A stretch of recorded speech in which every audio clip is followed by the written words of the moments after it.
വർഷങ്ങളോളം ഇങ്ങോട്ട് വന്നു കഴിഞ്ഞപ്പോൾ ഇപ്പോൾ ഇത് റെഡ് ഓഷനാണ്.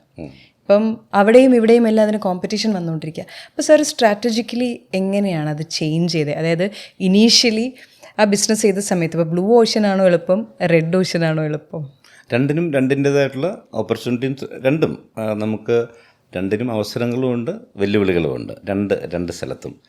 അപ്പം നമ്മൾ ഒന്ന് ട്രാക്കിലായി എടുത്തു കഴിഞ്ഞാൽ പിന്നെ നമ്മൾക്ക് സ്കെയിലപ്പ് ചെയ്യാന്നുള്ളൊരു മൈൻഡ് സെറ്റാണ്. പലപ്പോഴും നമ്മുടെ ബിസിനസ് പല ആളുകളിലും നമ്മൾ കാണാതെ പോകുന്നൊരു കാര്യമാണ്. ബിസിനസ് ഒന്ന് സ്റ്റേബിളായി കഴിഞ്ഞാൽ ഈ സ്കെയിൽ എന്ന് പറയുന്ന എസ് വിട്ടുപോകുന്നുണ്ട്. വളർന്നുകൊണ്ടിരിക്കുന്ന ഏത് ബിസിനസ് നോക്കിയാലും അവർക്കൊരു സ്കെയിലപ്പ് മൈൻഡ് സെറ്റുള്ള ഓൺട്രപ്രണേഴ്സ് ആണെങ്കിൽ മാത്രമേ, അതായത് ഒരു മെയിൻ്റനൻസ് മൈൻഡ് സെറ്റുള്ള ആളുകളുണ്ട്. എനിക്കിത് മതി, എനിക്ക് മാസം നല്ലൊരു തുക കിട്ടുന്നു, ഞാനൊരു വലിയ വീട് വെച്ചു, നല്ല കാറുണ്ട്, ബാങ്ക് ബാലൻസ് ഉണ്ട്, അപ്പം മെയിൻ്റനൻസ് മൈൻഡ് സെറ്റിലേക്ക് നമ്മളെത്തി, ഐ ആം ഹാപ്പി, തൃപ്തിയായി. അപ്പം ഗ്രോത്ത് മൈൻഡ് സെറ്റിലുള്ള ആളുകൾ, അല്ലെ സ്കെയിലപ്പ് ചെയ്യണമെന്ന് മൈൻഡ് സെറ്റുള്ള ആളുകൾ അങ്ങനെ ഒരിക്കലും തൃപ്തരായില്ലെന്നാണ് എനിക്ക് തോന്നുന്നത്.